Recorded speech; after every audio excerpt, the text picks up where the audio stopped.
Hello, you're listening to the BullRun podcast. This is one of my favorite episodes I've done so far. I get to really explore mathematics as a constructual thing with someone who is majoring in it. I really enjoyed this episode. I hope you enjoy it too. Go to the abyss, comment, and subscribe, and like, and click the links. Y'all know the routine by now. Yeah, I really enjoyed this one.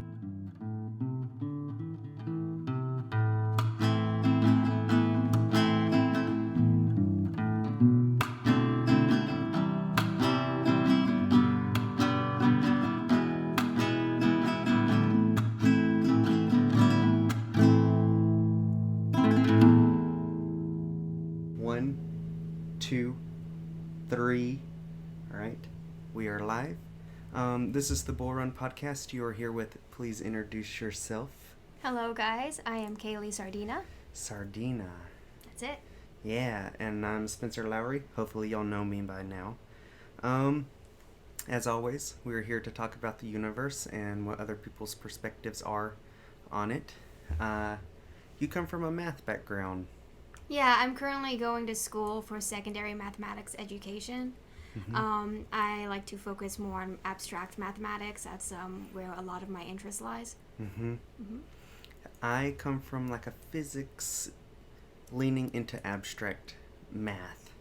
I like quantum mechanics. I have this whole theory about what the nature of reality is, and they've all heard it. I've explained it nearly every time. What do you think the universe is? In the math you do, does it premise the way you think about the universe? Yeah, so I'll talk about first why I like mathematics, because I think it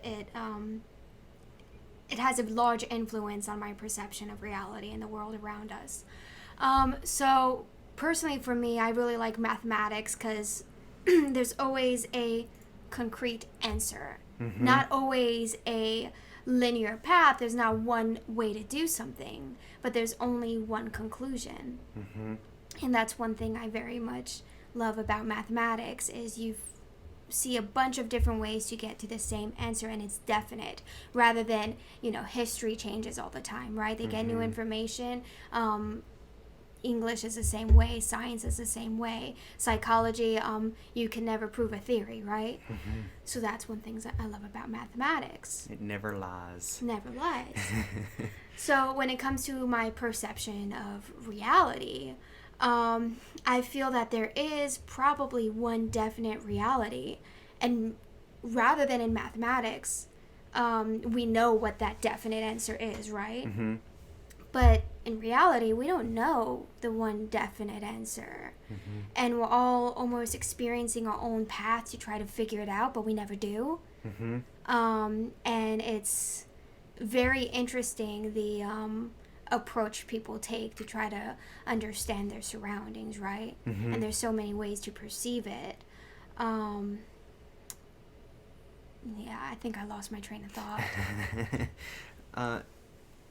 I have sort of a similar train of thought where it's like mathematics is the only logical way to fully process reality. Mm-hmm. So all the other subjects and all the other premises for understanding the universe, they all say the same thing.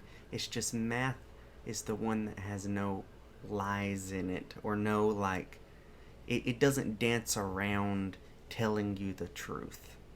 Like psychology, it gets close to what I think reality is, but it's never definite. Mm-hmm. Math, you have proofs, and you can logically prove out the thing, like you were just saying.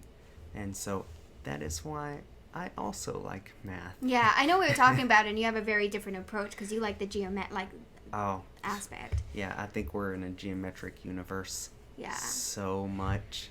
I very much agree. I almost get overwhelmed when I have too many pictures in my head. It's like, for me, I can see numbers all day long, but when you throw in too many visuals, it's like overstimulating. Oh, no, not for me. I love it. I have synesthesia, so like I see math and numbers. It's like shapes in my head with feelings, and like 9 is real big and scary, and it feels like it's gonna murder me. It doesn't. 9's not a cool number, but repetitive ones, I really like. Really? They're also big, but they're like comforting, kind of like fatherly, if that makes sense. It's a weird thing that they have, they're like an emotion and stuff, but That's interesting that you put like emotions and character behind these numbers. You have to see that visually. For me, what I really love about how you can just expand everything into infinity, right? Oh, everything. Oh yeah, so there's like infinite solutions between 1 and 2, or 1.1 and 1.2, and so it's just like there's everything's endless, right? And that's a very exciting thing to think about because we can't understand infinity. No, there's infinite space in between two objects. Always. In high school, one of our teachers gave us a problem, was like, how many numbers are in between 1 and 1.8? And I was like, there's infinite numbers, because it's just a scaling system, to understand from point A to point B. It's just a language. You can make infinitely complex words with all the numbers with all the letters we have, like infinitely long, because you can put them in whatever order you want. It's the same concept. And I answered infinity, and I raised my hand and did that, and some people laughed. And then she's like, nope, he was right about that. There really is infinite numbers, yeah. In between, there's finite infinities, which is just saying within this box, and then just infinite infinities, which are just fractaling out forever. Oh, yeah. Infinite infinities are what I love. The things that fractal out forever and they have no end, like pi or log numbers, or I love those, because I'm like, where's the pattern? They don't repeat, but there has to be a pattern. Oh, so you really, I remember you mentioning you like seeing patterns for things. So for me, I like the chaos. I like when there's no pattern and you just like, well, it stems from somewhere, but I mean, like in reality, like life a lot of times is so chaotic. So whenever I see that too with numbers, I'm just like, yeah, this is cool. Yeah. I enjoy this. So oh no, like trying to make sense of the chaos in a way. Well, that's like pi, never repeating thing, and we can understand how it's built, by it's just the curvature. We understand that. You can logically see that thing out, but when you number it, it just makes no fucking sense whatsoever. And I'm like, it has to have a pattern. It has to, because you can see the pattern in the circle, but it doesn't. It never repeats. And I'm like, how does it do that? It kind of unsettles me. Really? A little bit, because I'm like, it never repeats. There was one thing that unsettled me in mathematics, and I can't remember the exact scenario, but it was like in calculus 3, and it was like something we had to do, and it was an assumption made but never any proof behind it, and I'm like, no, we can't do that. What are you talking about? They're like, no, we just do this. I'm like, wait, but there's no proof for it? They're like, no, there's no proof. And I'm like, so we can't do it. But my teacher was like, no, this is the way. That bothered me. That very much bothered me. Well, because it's tipping the line of almost lying to you. That's the reason I don't like when there's no pattern to it, like pi, because I'm like, I feel like it's lying to me. I can see that there's a pattern via the circle, but the numbers are lying to me, because there is no pattern in the numbers. So I'm like, it makes it feel like it's lying to me. That's when it math unsettles me, when I'm like, I feel like it's lying. Like, I don't like that, because I'm like, it's the only true concrete thing I have. And if I find out that it's lying to me, I'm like, oh no. Yeah, I understand that for sure, because it's good to have like one concrete thing where you're like, this is the definite truth, and I know it to be the definite truth, and no one can tell me otherwise. And that's what's so beautiful about mathematics. But yeah, whenever you have something where you're just like, no, wait, I'm not sure if this is true or not. Yeah, that's very frustrating. Let me see. I was gonna say something else, but it kind of like. Oh, I'm sorry, I broke that. No, you didn't break it. I just lost it. It happens all the time, right? Oh man, all the time. It's like from one thing to the next. I think our minds move too fast. That's probably why. Yeah. I've had to slow mine down. Like, all right, think slowly so you can remember all the things. Because if you're going too fast, you can't do all the things. So I'm like, think slowly, longer, and harder on problems instead of jumping around. That's been a big hurdle in my life. That sounds very challenging. Oh, so challenging. Because I'm like a squirrel. Especially when it's something that interests me. I'm like, oh, solve the puzzle real fast. Solved. Jump to the next thing. And I'm like, no, enjoy the puzzle longer. Yeah, I feel you on that one. So, that's been a struggle. So, what do you think, like, what is the universe, though, to you? Like, and how does the math premise it? Yeah. So that reminds me, that's what I was going to get back to. And again, how we were talking about how there's, like, one definite answer, but multiple different ways to get to that answer, right? And when it comes to the universe and reality, like, no one really knows what the answer is. No one actually has an idea of what is the universe, right? It's all just theories. But there's still one direct solutions, direct path. There's one direct explanation. And, well, many ways to explain it, but there's one answer. There's one answer. Yeah. And I think whenever I play around with numbers and try to manipulate things, and you think of, like, all the different ways to say the same thing, too. I really like that in the aspect of time, right? Because there's the time we perceive. And I'm very curious how other people perceive time, you know? Like, some people say, hey, wow, this day flew by, but to you it felt like it took forever, right? Anyways, but I feel it's such a bizarre question when you're just like, what do you think about the universe? Because there's so many components to it. It's like, where do I start? But when it comes to the aspect of time, that's probably something I think is very much related. I think time is nothing but a byproduct of consciousness making a measurement. It has to do with the Dirac equation. I think time is like, something our brain creates to understand our surroundings and process information, which I think is why, like, so many people, they will be like, talk about paranormal experiences. Well, really, it's just like you're part of a different timeline, and you're witnessing that, and everything's happening simultaneously, and all of a sudden, like, you're countering that. That would kind of be a little bit tipping into Mandela effect, and also the Everett theory. Do you know what that is? I do not. It's the multi-universe theory. So it's a solution to make general relativity and quantum mechanics work together, because they don't work together. And the theory is, well, the universe has made, anytime there's the capability for the universe to make a decision, it splits in two and makes another one. So there's just fractaling, never-ending amounts of universes, infinite number of them. Gotcha. And so that's tipping into that, and I think that might be part of the answer. I don't know if you've ever had moments where you wake up or you're dreaming and you think if everything around you is just like almost like you're a character in a show and everything's being staged, right? All the time.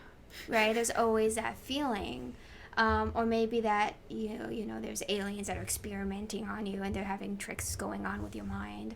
And it's just this idea of, like, you're living this one life, but really your entire perception of everything is incorrect, and really you're living in a completely different life. So that's a very interesting idea to me as well, to be like, well, it's hard to really reason with reality because I can't actually, like, jump into your mind to know if you're there. I just perceive you to be there. I don't know if you're an NPC. Right? So I guess everyone's an NPC to our own story, right?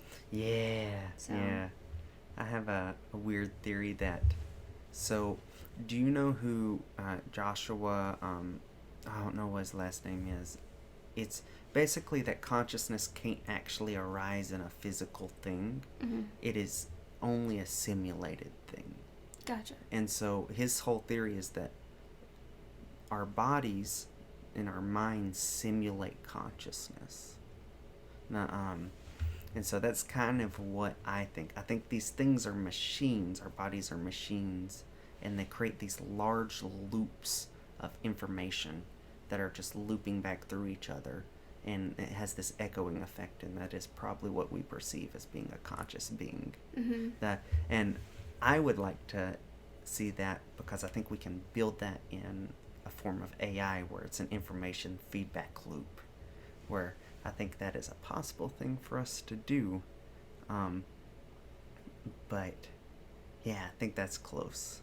I love the perspective that we're all machines. I don't know, have you ever seen Waking Life? No, I haven't. Oh my gosh, you need to watch it. Absolutely amazing film. It's my absolute favorite. Okay. And on one part, they're talking about how, we are all machines. Like, you can't decide where your genetics come from. And it's your genetics that compose your sense of character, your individuality. And though it's influenced by your surroundings, by the environment, the people you meet, the whole nurture aspect of your being, but there's still that nature part that you have no control over. And even all the environment that you're placed in, well, it has no control over being there too. So it's kind of like we just have all these machines, all these little atoms and things bumping into each other, and it's just creating whatever the heck it's creating, right? But I do love that perception of us being machines and saying, like, well, can you really blame someone for acting this way? I mean, can they really help it? Do we really have that sense of free will, right? Yeah. It's not, I mean, I think I do. You like to say you do, but really, everything you think is based off of the chemicals in your mind. And then even further than that, if there's one universe, and it's not everything's predestined from the way that the ball was rolled from the beginning. Everything was predestined, if that's the case. So there is no such thing. That's free will. Yeah. I have a constant, I don't know if you call it a hallucination, but like a thing, like waking dream kind of thing that happens, where I'm an AI being built in a simulation right now, and I'll see things in my peripherals that seem like they're like not put together right. I'm like, oh, there's a mistake in the simulation. They made a mistake right there. But I'll feel like an AI that's being built, and I'm like, that's a very strange thing. There's these patterns in life that repeat. I'll put myself in the same situations, or I'll see someone else go through the same thing I did. I'm like, that's very strange that thing in life has repeated. It's weird. It's almost like stress test. I've built simulations before in emulators and things like that, and it's like doing a stress test on a server tower. How much can it handle? That is weird. Why does it do that? Part of me thinks that the universe is nothing but just entertainment for some higher form of consciousness. Yeah, that's kind of how I was saying before. I feel like, I'm the character. I'm in a play. And have you ever played Bandersnatch? It's like the interactive film. Yes. They have the Netflix one where yeah. Yes. Yeah, and it's based off of the book Bandersnatch. But one of the endings is or at one point he's just I feel like someone's controlling me, right? I feel like I don't have the ability to make my own decisions and different things. And I saw that, I was thinking, whoa, what if that's me? Because sometimes it feels and you say, oh, you're just battling with the different aspects of yourself, right? The good versus evil. You're always butting heads and coming up with a solution in a way of and I'm just curious, what if you're not butting heads with your demon? What if you're butting heads with the guy with the remote? So that part in Bandersnatch really got me, where I'm just I know it's probably not true, but there's always that chance, right? There's always the chance. But even then, is the guy with the remote in a simulation? Is it a never ending? Is there a base reality? Is it just simulations on simulations building each other, and then the final simulation builds the first one? is there a base reality? Is it just some thing where it's like a self-feeding loop that's never ending? Because like I have maybe 120 years at the most probably here. In the big scale of things, I'm nothing. You know? So how am I supposed to perceive the big universe? Because that's the thing I want to know about. You know? Yeah. I like my human day-to-day things, but I want to know about the big things. And I'm like, how am I supposed to figure this out? You don't have enough time. I don't have you know? enough time. You know? As we're talking about how time doesn't even exist, we don't have enough of it. We don't have enough. Right. That's why I'm going to build an AI version of me, and he can solve it forever.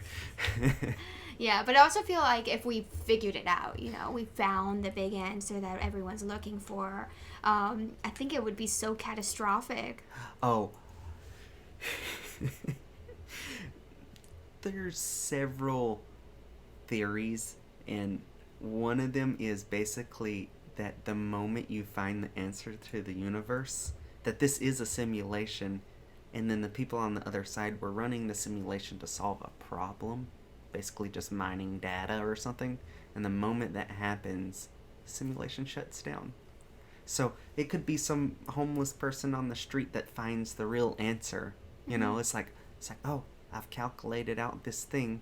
This was the problem, you know, and then the people on the other side watching the television go, oh, solved it. Click.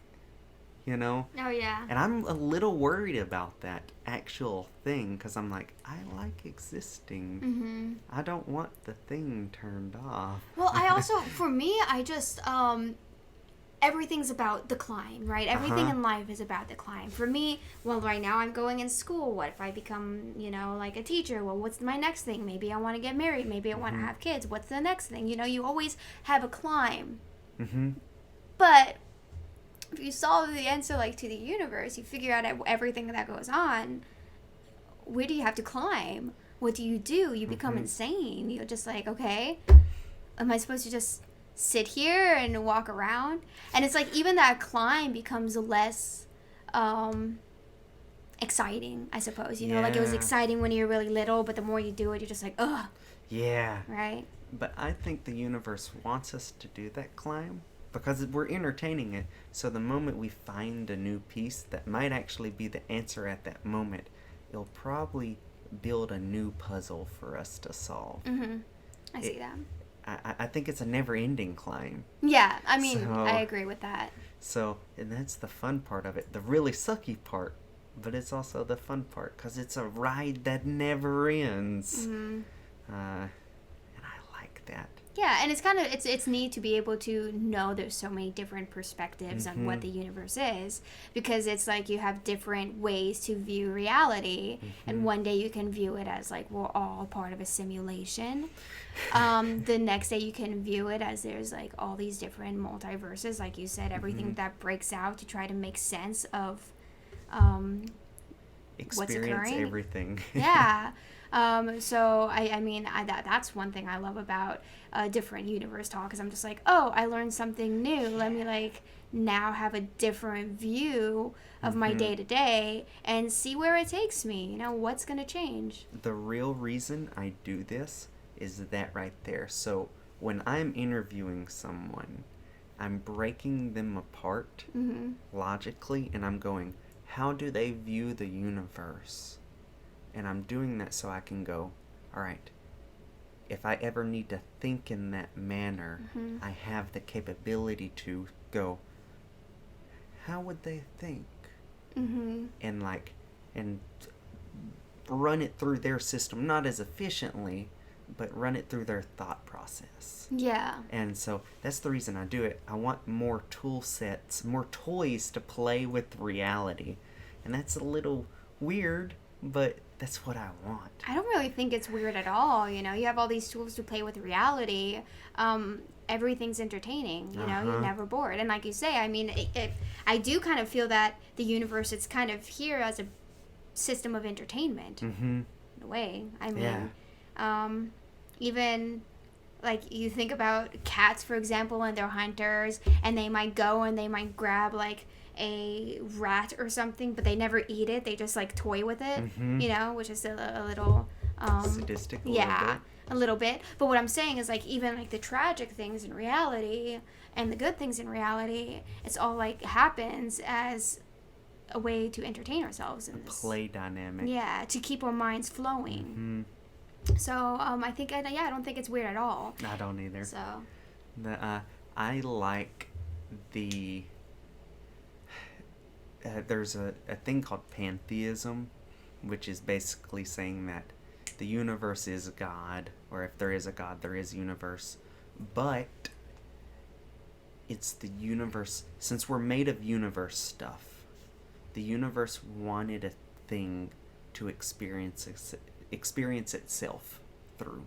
So it made meat bodies, little meat machines, to simulate consciousness, to go, whoa, the universe is beautiful. Basically a little bit narcissistic of the universe, so that it can go, whoa, I'm beautiful. But it's a way for it to experience itself. And I think it deserves that, because when I look out in outer space and I see, nebulas and like these mathematical constructs, everything that exists within inside it, I go, that is gorgeous. I'm glad I'm here to admire it. That's the reason I'm not suicidal, is because I'm like, I'm glad I'm here to admire and experience those things, because they're gorgeous. I think the universe is beautiful. Oh, it definitely is. For me, I really enjoy the excitement of, well, what's going to happen next, Oh, yeah. It's the not knowing that is the push forward, right? That, yeah. Keep losing my train of thought. Oh, you're good. I'm barely here from last night's 4th of July.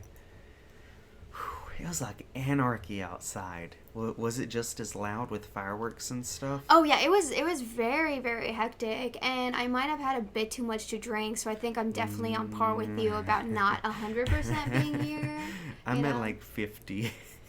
Yeah, and then also like everyone that I was with speaks Spanish, so I'm getting myself in a mindset where I'm just like almost turn my brain off, right? Yeah. And then I'm just a zombie walking around. And I'm still a little bit in that mindset of like, I'm a zombie. Do you speak any Spanish? I do not. I do not speak any. I understand a little bit, but it's nothing to write home about, Same. So. I understand enough from friends and family to understand the conversations that are going on around me. But if someone asks me a question, I'll understand the question, but I won't be able to answer in Spanish. Luckily, a lot of people that speak Spanish like to talk with their hands. So I'm like, I don't know what you're saying, but I know what your hands are saying. So that helps a lot. Body language is pretty universal. There's some things that aren't, but it's pretty universal. It's a great tool. Oh yeah, definitely. Language is a tool that I struggled with understanding for a long time. I didn't speak. I could speak, but I didn't until I was much older, because I thought it was dumb. I thought there was better ways to communicate information. Really? Yeah. That's interesting. Yeah, I remember being a little kid and going, that language thing is dumb. There's a lot of arguments that happen over miscommunication. Yeah. And I had synesthesia, and so I see structures that are like, they're almost 4D in shape, but I'll see structures that like perfectly embody an emotion to me. I'd be like, oh, that's that emotion or concept in that mathematical thing, a geometrical shape. And as a little kid, I was like, I wish I could just show people this. That would be so much easier. There would be no miscommunication, and I can't. And so I was like, There's nothing more frustrating to me than miscommunication. And it so happens all the frustrating. time. Like, you have intent. And you try to say, like, well, this is why I did this, and this is why I acted this way, and this is why I said what I said, and this was my intent, and this is the way I wanted it to come across. But words, are interesting in that way. There are some that are very concrete. Like, if I say tiger, a tiger. But then you say things that are more abstract, like love and hate and admiration, whatever it might be, and then people interpret your language differently. Because it's subjective. It is very subjective. You know? So, I mean, I definitely understand your little kid self, because that's a lot of the ways how I feel now. Is I'm just like, God, words can drive me insane. Like, and then the way you try to solve a problem when there's miscommunication is you keep trying to communicate. And it's just a bad feedback loop. Yeah, it keeps getting worse and worse and worse, and you're trying to like clarify, like, hey, I'm trying to solve a problem and clarify so we both are at a mutual understanding. But then it becomes more of a mutual disunderstanding, you know? Yeah. So yeah, language is very funny in that way. Gosh, I love to imagine just kind of how you said, how do other people think? Let me just imagine their perspective. Let me jump in their head for a second. Yeah. And I love to do that when it's the way people speak, especially when it's atypical. You have someone that communicates, and it's the kind of people where they're like, oh, well, that's really weird. Like, why is someone talking like that? Why does that person keep staring at me? We had that at work the other day, where I didn't notice because I have no ability to observe and understand the people around me anyways. But yeah, we had one guy that came in at work, and he was a people watcher. He was a customer, but he came in by himself. He was a people watcher, and if you went and you spoke to him, he would speak back. But otherwise, he just sits there, and it's like he stares at you. And it's funny because it made everyone else so uncomfortable. And I'm just like, I wonder how this guy's thinking. What is he thinking? What is he perceiving right now? Because you could tell, like, if you're a people watcher and you don't talk, there's a lot going on in your head, you know? So, I don't even know why that got brought up. I'm a people watcher. I enjoy watching. That's the only reason I go out in social situations. Really? Yeah, because I like to break apart people. I want to understand them. I want to see what makes them tick. And that's the same feeling I get when I sit like on a park bench and I watch people. And there's a word for it where basically it's an emotion realizing that everyone else's life is just as complex as yours. It starts with an S. I don't remember the name of the word. But I have that a lot. I'll sit there and I go, every single one of these people have their own life with own complexity. There's so much complexity in this reality. And it's that reason why I don't think anyone's ever going to come up with an answer to the universe. Because we're all a part of it. You know, we're all part of the solution. We're all part of the answer. Until we all become one being with Elon Musk's neuronet. Yes, once that happens, there we go. There we go. Yeah.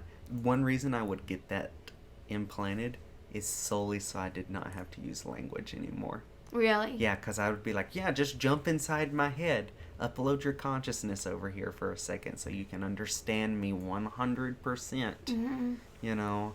I would have to be in the right mindset, though, because there's sometimes I'm just like, I'm so happy no one can jump in my head right now, because, like, what I'm thinking is probably not civilized, you know? So. Nah. It's one reason I have this really bad knack of, like, you know when it's not blackmailing someone, but it's when you blackmail someone in a social situation where you're like, they say something a little bit snarky about you, and then you're like, you want me to bring that thing up? You know? Like, I'll bring that thing up, and they're like, no. Really? Yeah. I have never had that happen. Well, it's that thing. I'm good at it because nothing I have ever told anyone, or nothing I've ever done, would embarrass me so bad, because I don't really feel embarrassment at all. So I'm like, no one can blackmail me. So I'm like, social situations, I have the top card in that situation. But it's a weird thing. Weirdly enjoy that more than I should. No, I think that makes sense to enjoy that. I think it's really amazing when you can meet a person and be around a person who's like uninfluenced, you know, like they can, it doesn't matter what you bring up, what you say, because you don't have, you're not embarrassed to be you. At all. Right? And I feel like a lot, because culture and society, we're all structured by the environment around us, right? And we all adapt to the environment around us, which means we change who we are to fit in, because it's societal needs. So that's another thing. It's like we already can't understand each other, and then we're changing who we are because society deems it necessary. So whenever you meet someone, we're like, oh, I don't get embarrassed. Oh, my parents can know anything about me or my family, or, maybe they're not there, whatever, but I'm free to be me, right? And whenever you meet the people that are free to be them, you're just like, wow, I want that freedom. I'm not there yet. I don't know if I'll ever be, but cool. Yeah. Well, we're constantly morphing individuals, as you said. Like, even on a physical level, all your cells are replaced every 7 years. Yeah. You're never the same person ever. One snapshot to the next, you're completely different. That's the reason I think the idea of the self is so dumb. When people are like, oh yeah, that's me, I'm like, but will it be you in 20 years? It won't. I look back at past me sometimes, I'm like, you dumb fuck. Really? Usually I look back at past me and I'm just like, past me was so much cooler than now me. Like, I need to go back to past me. No, I did a lot of dumb things in my late teenage years. That, nothing bad, just like, I pushed the line of my existence. Like who I am, I pushed my reality to the edge where the universe should have been like, you're being too dumb.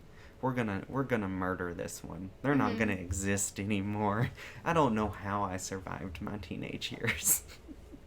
So I'm like, so I look back at those ages and I'm like, oh man, I was so dumb. Why did I do that? I want to ask you, have you always loved math, or was it something that developed at a certain age? No, so I've always liked it, and I think it's because I had really poor self-esteem and self-efficacy in different fields. Like when it comes to social sciences, social studies, I struggle a lot because everything is based off of a timeline. There's all these names and dates and I mix them up, I'm just like, this happened over here, but really it happened over here, and it was this person that did this one thing, but it was actually not. So the picture in my head doesn't make any sense. And I get overwhelmed, and it's always wrong, and I don't know how to, recompose my misconceptions to make it where it's not a misconception. So I realize now, when it comes to social sciences, at least, if there's a musical about it, I got it. I so understand Hamilton. it. Hamilton, I got you, Hamilton. I know about you now. But otherwise, it stresses me out. And even when it comes to English, I actually really enjoyed English. I liked writing, I liked reading, I liked these different interpretations. But what I struggled with is grading in English when it comes to subjective. It's subjective. So I'm just you're telling me my perspective, this is because I don't write. I know they'll teach you to write certain things, this is the structure that we want you to have for formal writing. And I'm just yeah, but this structure represents who I am and my perspective, and you gave me a failing grade, and so you're telling me my perspective isn't good enough. Don't like English for that reason. Me too. Yeah, but math was the one thing. It was so definite. Everything's so definite. Never lies. Yeah. So I always really like it. And actually, and a lot of times I don't really feel like I know how to handle situations where it seems like, at least you sometimes don't feel like you relate to other people in the way they socialize. You have a different way of socializing. That is how I felt also about music in the theory sense, not so much like pushing emotion through music. Like music is just a mathematical structure to understand sound theory, and I loved it. I ate it up because I was like, because sounds, part of my synesthesia is I see sounds, and I was like, there's some sort of pattern here. And I'm still putting that one together. But the theory, music theory, I ate it up because I was like, it's telling the truth. It never lies. There's some things that look like it's lying, where you have certain notes with others that make it sound like something else, but you can break it down and understand it fully. It never lies.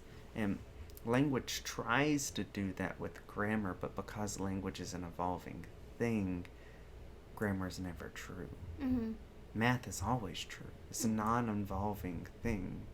It doesn't matter if we exist or not to perceive math. it's there. Mm-hmm. You know, and that's why I love it so much, because I'm like, it was here before us, it will be here after us. Mm-hmm. It's just a system to understand the universe. Mm-hmm. And that's what, because I feel so often out of place, and I think that's the majority of us, right? Most of us feel out of place. Most of us feel like we're in a reality that we don't belong, Mm-hmm. right? Like we're just in the wrong place. Mm-hmm. And I know for me, in certain aspects where I'm, in a social situation, or I just recount various aspects of my life, different experiences I have, and I'm just like, why? I can't wrap my head around it. I can't understand it. Like, I don't even know how to process Mm-hmm. this. You can't understand it. And so with math, I always loved it because, like, say I was in school, and like high school especially is the time where you're really social aspects of your life Mm-hmm. matter the most, right? Mm-hmm. Like, you want friends, you want to date, you want all these different things. And I never understood any of it. I'm just like, I don't know what I'm doing. So anytime, like, there would be a conflict of sorts between me and another person, and I didn't even understand where it came from, I would always, like, count the ceiling tiles, and it was so peaceful. I'm like, let me count it this way. Well, let me count it in twos. Well, let me count and then divide and step back. And then you do how you're saying how you see shapes, like you create like a little pattern with it, One of my earliest definite memories is I was in kindergarten, and I was on the bus heading to school, and I started counting out Fibonacci.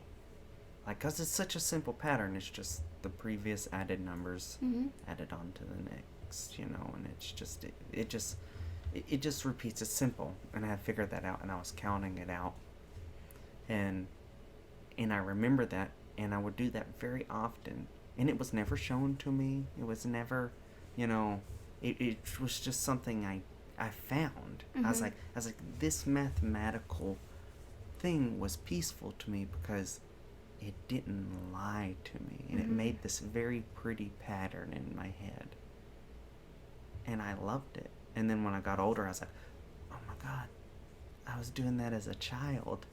And I think most kids are pattern recognition machines.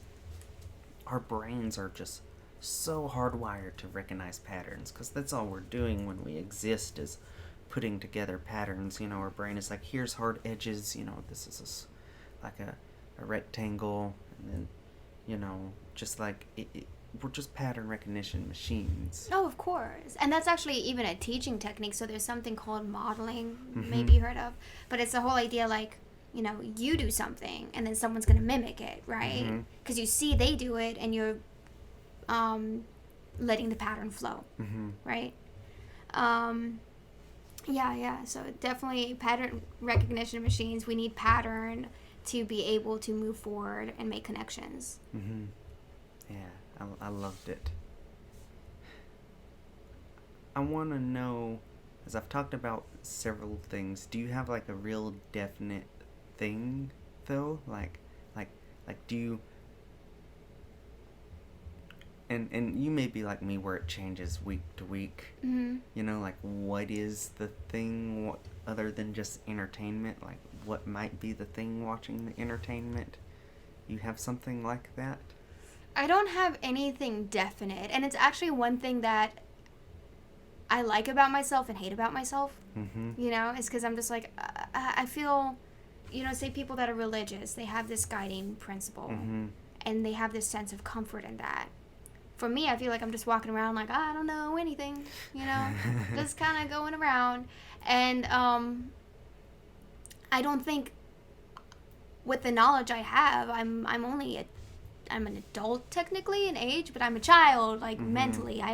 We can only obtain so much information, so how can I be definite with anything? I had someone ask me the other day what my name was, and I have people call me Callie so much that I told them my name was Callie, and I had to correct it. And I'm like, wait, no, my name's not Callie, it's Kaylee. So these little things, I'm just like, I can't even remember my own name. How am I supposed to create a definite idea of what our reality is about anything? Like, I can't create, nothing's definite to me. Everything's kind of just like, I'm just here. Yeah. Just here floating around. I think you might have the right answer in that sense. That to me it's weird that it's the same story repeated in different forms. So whether or not it's a religious thing, or like the AI simulation thing, or like what just consciousness is, it's like when you boil it down to the bare bones, it's the same thing, just explained different ways. Mm-hmm. And I'm like, that thing is weird.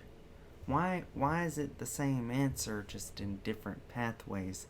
And again, why I like math, because the other pathways are real swervy, and they have multiple branches, and then some branches are dead ends, and you have to backtrack and go. I don't ever feel like math is that way. It's like straight, linear, like this direction. It may not give us a direct answer, but it shows us the path to go towards that answer. I think, because it doesn't lie. It doesn't lie. It doesn't lie. And so, what are you planning? You said you're thinking about teaching. Do you want to do college level or high school? So I actually, after I graduate, I'd like to join the Peace Corps. Kind of along the same sense. Like, I'm a child, I know nothing, and I really like living. I've lived in America my whole life. I moved around to different states, but that's really just like experiencing slightly different cultures, but they're really basically the same. So I really want to be like, I want to know a new language. I want to go to a place where people think completely different than me. Like, let me expand my mind. So yeah, then learning the new language one's gonna be hard. Yeah, luckily, at least for the Peace Corps, the first 3 months that you're in the Peace Corps, you're doing nothing but learning the language. Good. That is your job. I think they actually got that. This is gonna be weird, deviant here. Got their system from the LDS Church of teaching languages, because the missionaries learn close to fluency within 4 months. And I'm like, that is amazing. Coming from a home with some bilingualness going on, I'm like, and still struggling, me. And I'm like, I this is around me all the time. Yeah, but it's so different, because even with me with Spanish, I'm like, my other, half of my family, that's all they speak. I don't know what's going on anytime I'm around them. Like, I should be able to pick this up. And even you try to study it yourself, but the thing is, you want to learn a language, but you also have work, you also have school, you also have people that aren't trying to learn the language around you. So there's all these things where you're not really set up in a position where you can learn easily. Rather than like the Peace Corps, I'm just like, I'm getting paid to learn a language, that's all I'm going to do. And I'm working with people that are doing the exact same thing. So we're motivated, we can practice with each other, and we can cry together, because it's going to be miserable. So complete immersion. Yeah. That is the way to go. Yeah, it's terrifying, but I'm excited for the possibility. Baptism by fire. Yeah. Yeah, no, my sister speaks Spanish and French. Oh, wow, impressive. And so, yeah, she's a lot like me in understanding the universe, but it's kind of like she's like the emotion language side of things, and I'm like, hard numbers, calculation out, and it's the same answers. And neither of us understand each other's thing, but we both acknowledge that we know. We're both trying to figure this thing out. Like what reality is, what my purpose is here, what I'm supposed to do, and there may be no answer. And that might be the answer, that there is nothing. It's just a place to play. Yeah. But, I like that view, though, that the world's a playground, and sometimes, when you play, sometimes you make the wrong move, right? Yeah. You get hurt. But it's a playground, and so maybe we have a purpose, maybe we don't. It's good to act like we do, though. It doesn't matter if I'm in the simulation or not, though, because if I am, cool, I continue to try to solve the thing, like the answers to the universe. If I'm not in a simulation, cool, I still want to play in this playground. It doesn't matter. I've met people who are so hung up on, like, I need to know which one we are in. Like, if this reality is just random accidents, or if it's, authored. And I'm like, it doesn't matter if it is or not. enjoy it. I always find that so interesting, though, is like everyone has this need to know, and I'm just like, but we don't know anything. I still want to chase it. Chase it. Yeah. But it's the whole idea, like you should like the chase. Chasing things is fun. Yeah. You know. But when you go to say like I need the answer, it's the answer that I'm after. Well, you're after the answer, but you're really looking forward to the chase. Yeah. Like that's what makes life worthwhile, not the answer. So whenever I meet people with like I need this answer, I'm just like, you're never gonna find it, and you're never gonna find satisfaction in your own existence, your own life. Mm-hmm. Go after the chase. I'm gonna start calling it tag with the universe. Yeah, it is. Because that's what it is, you know. It's just tag with the universe. You're playing with it, and man, I love the chase. The thing is so beautiful. The universe is. It's just, I'm like... And I love whenever you actually remember that this is just a game. And even like the tragedy that happens in your life, because that's what really kind of draws you back and makes you forget, that makes you think this isn't a game. You know, this is serious. But really, like, in the end, nothing's serious. Because we're all going to the same place in the end. We all end up in the ground, right? You know? Yes. I was going to say maybe not if you burn to ashes, but you still end up in the ground eventually. You're going to get there. The atoms are recycled in some sense. Yeah. But the whole thing is like, it's still a game. And whenever you have that notion like this is a game, and you really, like you said, play with it, but you forget about social consequence in a way, but responsibly, you know. You forget about how other people are gonna perceive your actions, and you're just like, I just want to play. Let me run in the streets. Let me climb a tree. Let's see where it goes. What does the world around me feel like? What does it smell like? What does it taste like? That's how babies are doing. Yeah, and it's so much fun. They have a great time. They have a great time. I love watching them. One of my favorite times when a child is growing up is when they're trying to figure out what suffering is. I know that sounds awful, but it is. Like, you'll see one trip and fall, and if you don't acknowledge that they've hurt themselves, they'll get up and play and continue playing. But if you go, oh no, they look around and they see that all the other adults are concerned about them, and they're like, oh, I need to be upset and crying and suffering. And so they start crying. Earlier ages of like hungry and stuff, I think, are just instinctual things that are programmed in us. Like, hey, the body's saying it needs nutrients, you know. It's not... Because we're all machines, right? Yeah, we're all machines. In the beginning, I think we are definitely all machines, because you can watch consciousness develop in a child. Yeah. You know, the machinery putting consciousness together. And I like watching that happen, which is a little weird that I like watching that happen. I don't think that's weird, though. But what's your idea of the blank slate? Like, because I know some people think that we all start as a blank slate. No, I think some machines are better than others. It's you know, like one machine may have SSDs, so solid state drives, that are really fast at read and write, but are...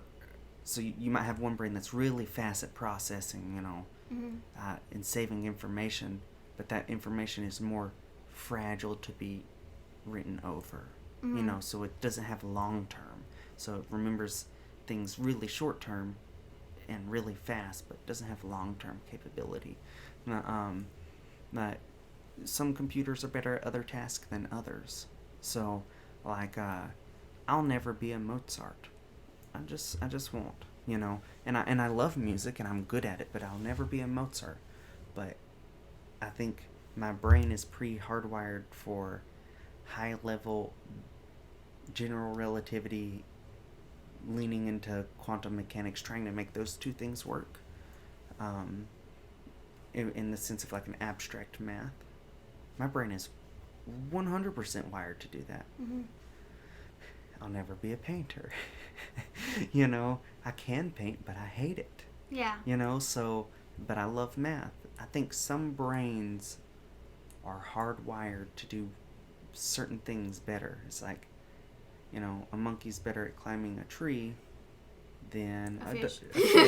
You know, they just have different builds. And that doesn't mean that one is better than the other. They're chasing the same answers of like, what does my consciousness do here, but some are better than others, at processing certain things. But I can't judge what they're good at processing, because they may understand a piece of the puzzle that I could never understand. Yeah. So I've met people, this was a hard thing to learn. I met people growing up that I was like, there's not much going on upstairs. And then, 3 or 4 years down the road, they give me a heckin' lot of wisdom. Like some things that I never even considered about life. And I was like, you're thinking in a different way than me, so I don't understand your thought process, so I didn't see that you were thinking out things differently than me. There's a lot going on there. I think that's one of the biggest downfalls of people is we'll look at someone and be like, that person's an idiot, right? Yeah. But I'm just like, well, not exactly. How do we know? Yeah. So, because I know for me, I grew up and people called me an idiot my whole life. I had a teacher told me, I wasn't even capable of passing high school. And I'm just like, well, first of all, that's not nice. Second of all, just because I'm a little goofy the way I talk sometimes doesn't mean my mind isn't processing information, And I think for that whole aspect was because I would ask stupid questions, but to me they weren't stupid. I'm just like, you don't look far enough into the answer. Yeah.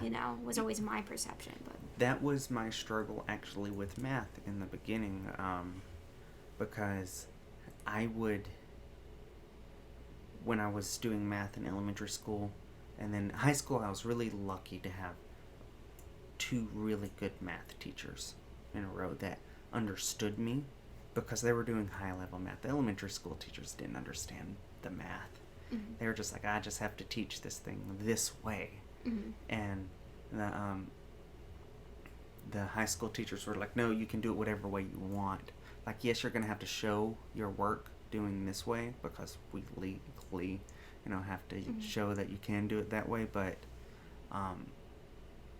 in elementary school, I would draw out the shapes and the feelings and stuff like that I felt with numbers, and come to the correct answer every time. And they were like, you got the right answer, but you did it wrong.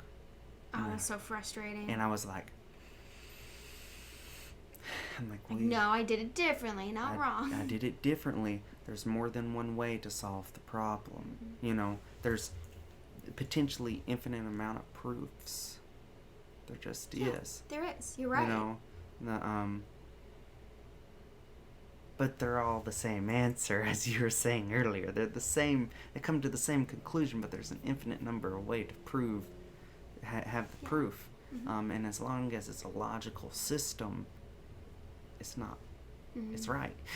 It's one thing I love about when I tutor different students, and I'd be like, students will do some things, and it's not the way my mind processes information. So initially, when I look at it, I'm like, oh, you're doing this wrong, but you wait till they get to the answer, and then you're like, wait. And it's crazy because it's like, even when it's something that you think you're an expert on, I know algebra, right? I know I perfected that a long time ago, right? But then you see a student who has a very different way of finding a solution.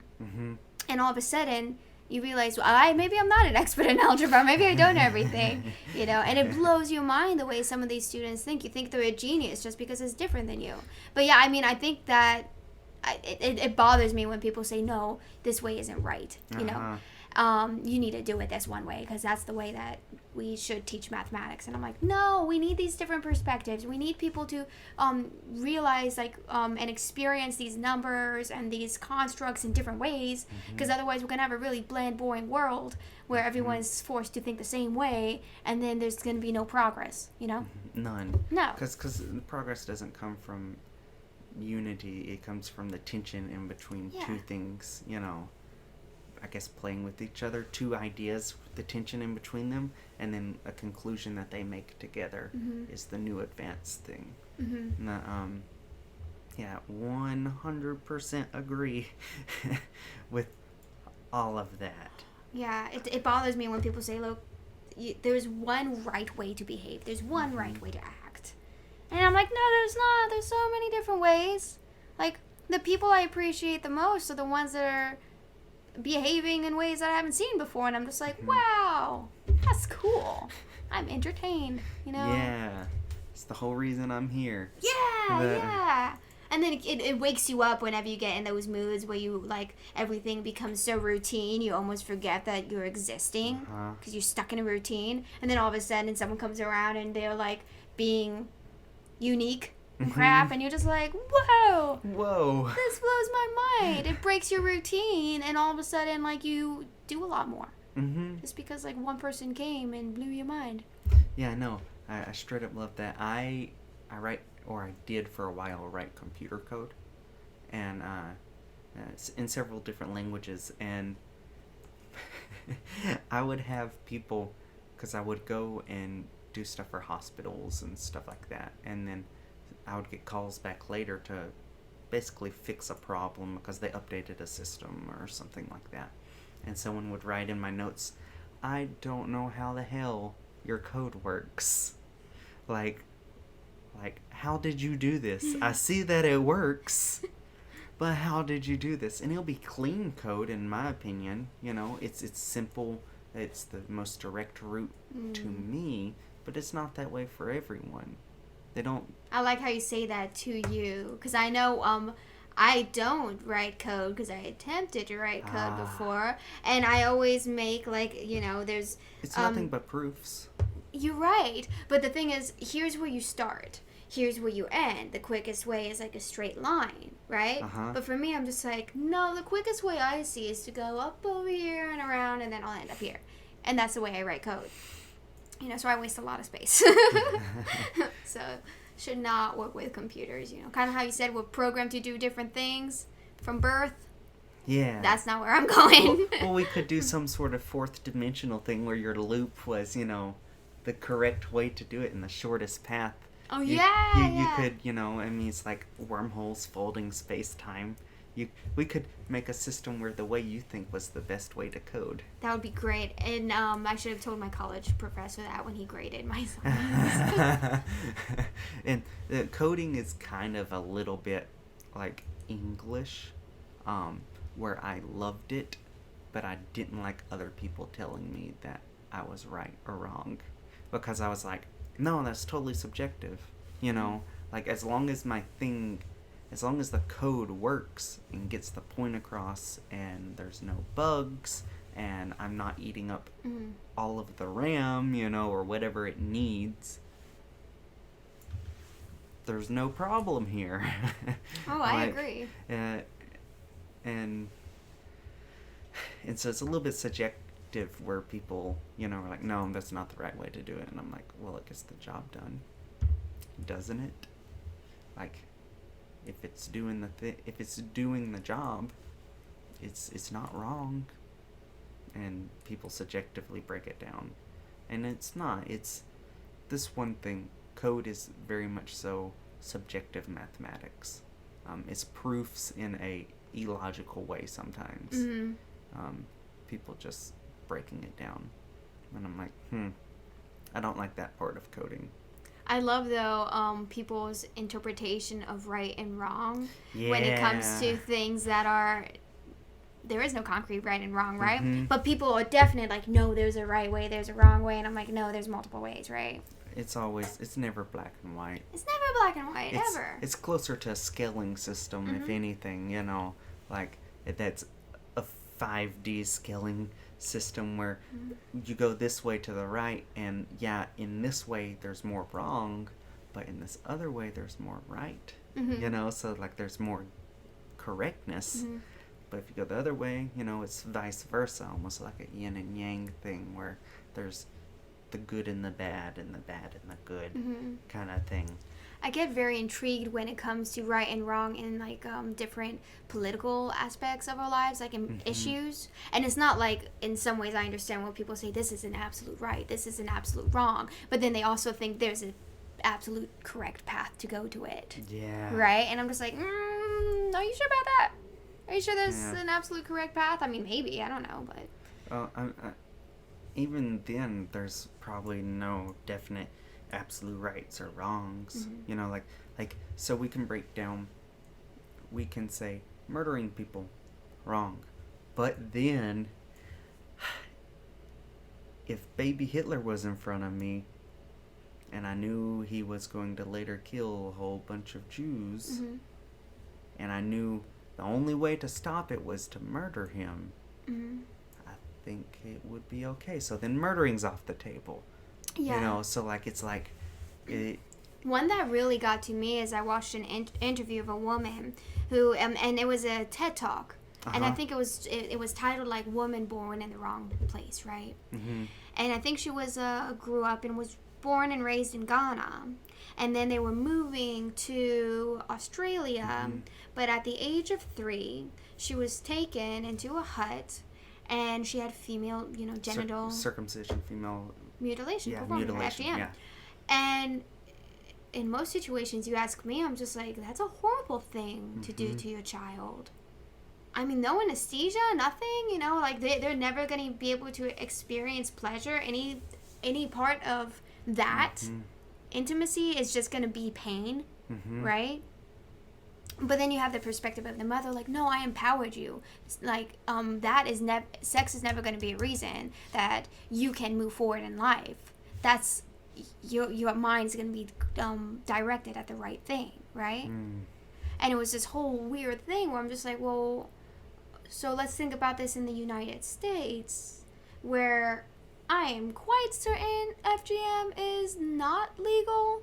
Never read it, but it just doesn't seem like something we would be okay with. But like, if you have someone from a different culture where this is like, they have this perspective that this is my child's saving grace, this is going to help them empower themselves. And then it's like, well, are they wrong? Is that empowering? I mean, in a way, I'm just like, I wish sometimes maybe I didn't have genitals. Like, that might be cool. That might solve some of my problems, But, like, at the same time, I'm like, it's there. As a cis male, I have that very stereotypical thing. I would not like that. Right? But, no, cultural things are so weird. They are. That it's so weird. So, like, an example is... one of my best friends, he's South Korean, and we've had a really good conversation about the stereotype of intelligent Asians, and he was like, no, that's not really it. We're not more intelligent. He just said our parents are way more strict about doing the thing. And he's like, that's also one of the reasons we have high suicide rates. Japan has some of the highest suicide rates anywhere. And it's because the amount of strictness, like forcing your kid to play the violin for 6 hours of the day until their fingers bleed. Yeah. Like the amount of just saying, no, you have to do that until it's too much. And especially like children, you don't learn how to think independently. Yeah. That develops as you age.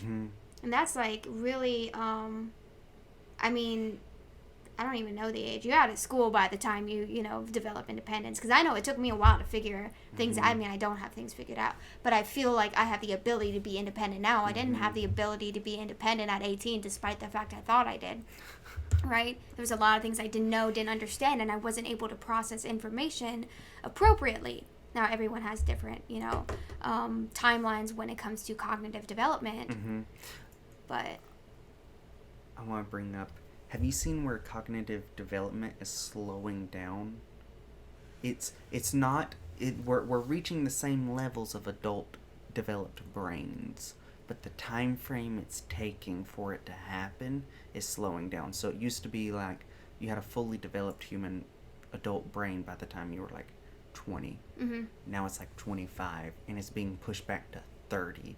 Is there some sort of epigenetic thing that says, all right, an easier society means that these structures can develop slower and probably in a better mannerism. Now, is this cross-culture, or was a study done specifically It's specifically in the United States. See, I think that's what it is, though. If I remember correctly. But it's a slower development. But it would make sense because, like we always say, 40's the new 30. You know, we always push that back, and as we live longer and longer, it's like the cognitive development slows down. See, I don't think that's the reason why. I think it's like the interaction with technology. Because how many times do you see where in the past you have your child that's yelling and screaming and you don't want to deal with them, but you have to because what else are you going to do? Now you hand them a tablet.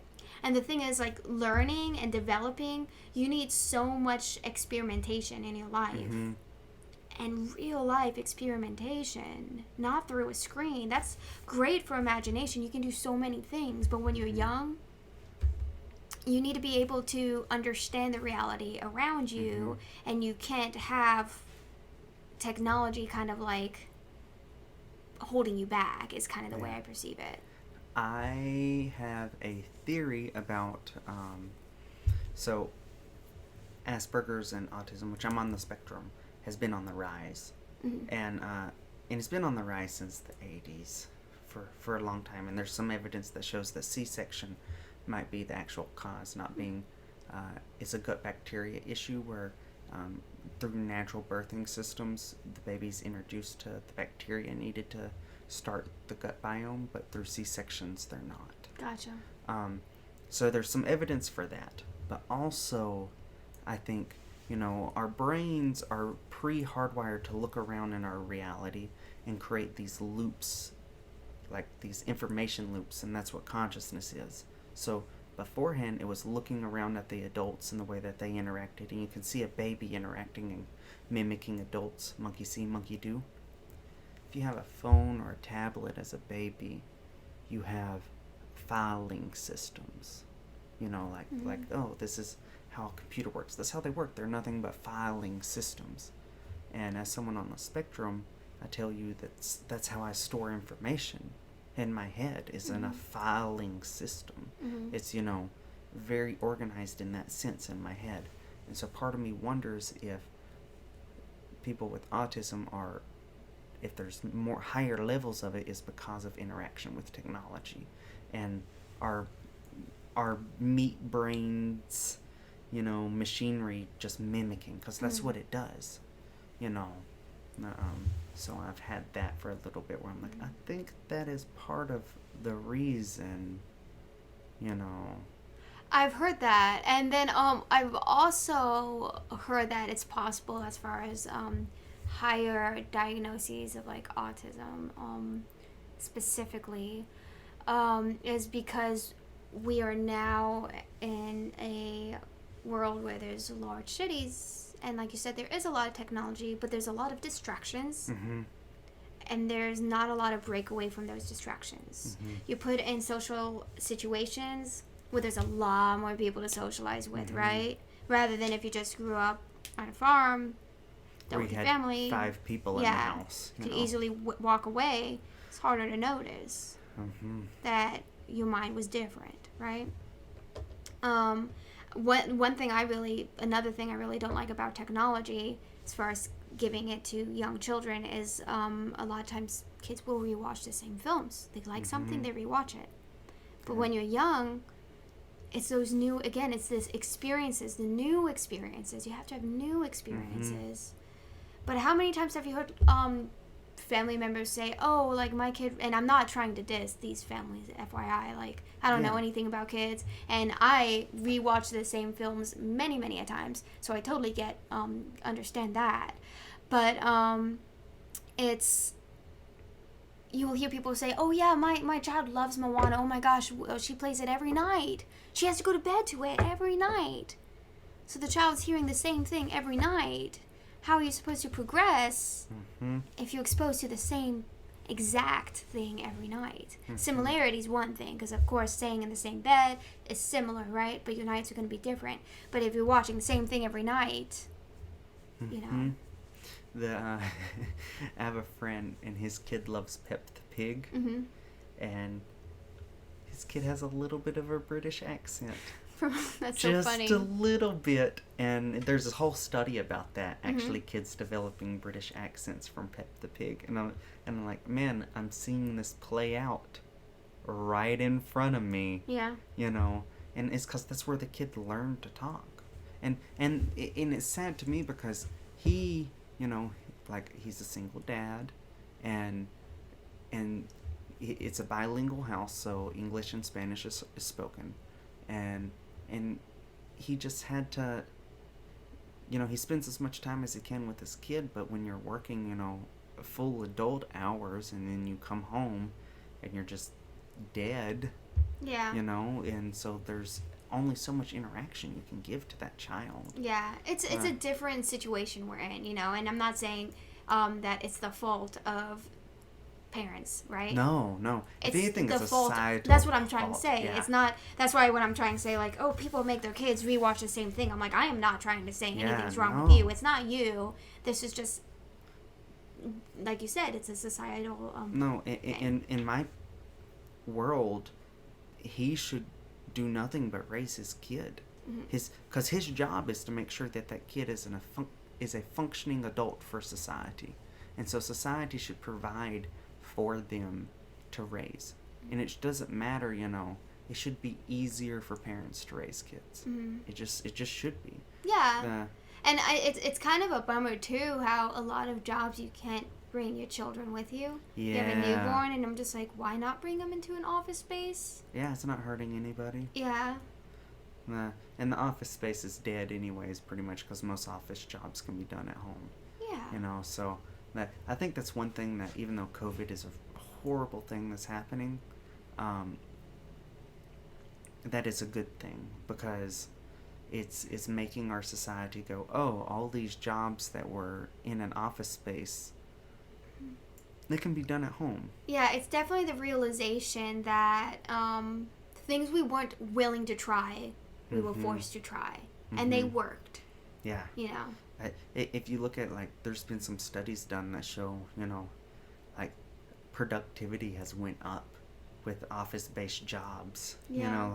Like at home, and people are working less hours, but that's fine because they're producing more. It doesn't matter if busy work isn't good for our society. No. Busy work isn't good for anything. When teachers give busy work to kids misbehave because they hate it. It's the same thing with our society. Adults are nothing but just large kids. Yeah. Well, kids. It was funny. I remember being a kid and looking up at adults and being like, that's what an adult is like, having intelligent conversations, controlling your emotions, all that jazz. I'm going to be there one day. And I'm still there like, yeah. I just realized now no one is there, and that doesn't exist, Even, like, I live with my grandparents and hearing some of their arguments, and I'm just like, you guys have lived for a long time, and you guys are still doing the same thing that, like, I would do, where we have no control. We're all just big children. We're big children. Yeah. We're all chasing that dopamine thing and the serotonin thing, and I mean, that's why the kids rewatch the same thing over and over again, because it's dopamine. And then they have, so I bet you there's a link in between the reason kids rewatch it and stuff. So most of your dopamine is produced in the build up to getting the reward, not getting the reward itself. So if they remember the movie and they know the thing that's about to happen, there's lots of anticipation for the thing that's about to happen. So the brain's just flooded with the dopamine at that sense. I think everybody's dopamine addicts. This reason. I think so. Yeah. You saying that reminds me, because for 4th of July, there were like these 3 little kids, and we were lighting off, shooting off the fireworks, and they're like, I want to light it. I'm like, okay, I'm going to hold on to it. I'm going to start the flame. You're going to hold on to the lighter with me, and we're going to do it together. And you could tell, like, it wasn't them, the firework that they were excited about. It was like the lighting. Yeah. Yeah. Yeah, I love that part of reality. Will you do me a favor and hit the mouse thing over there? I need to see what time we're at. Yeah, that's a great idea. Are we past time? Nah, yeah, we're good. Cool. Yeah, all right. I don't know how these things go. Yeah, I'm trying to keep it at around an hour. I've had some that have went on over 2 hours. And, oh, really? Yeah, and people, they get about an hour in, and then they just, that's about the extent of attention spans. Oh yeah, that's why it So- surprises me when I have like some classes. Like with these online classes too, and me taking summer classes, they make me sit in front of a screen for like 3 hours, and I'm like, what makes you think I can pay attention for 3 hours? All right. Well, thank you. This was a good one. This was, by the way, the BullRun podcast. I don't know if I said that earlier. Now I know. Yeah, now you know. Go to the Abyss and click the links. And yeah, it was a good one. I enjoyed this one. Yay, that's Thank great you. news. Thank I you. got to play with someone with mathematics. I was Yay. so excited. Thank you.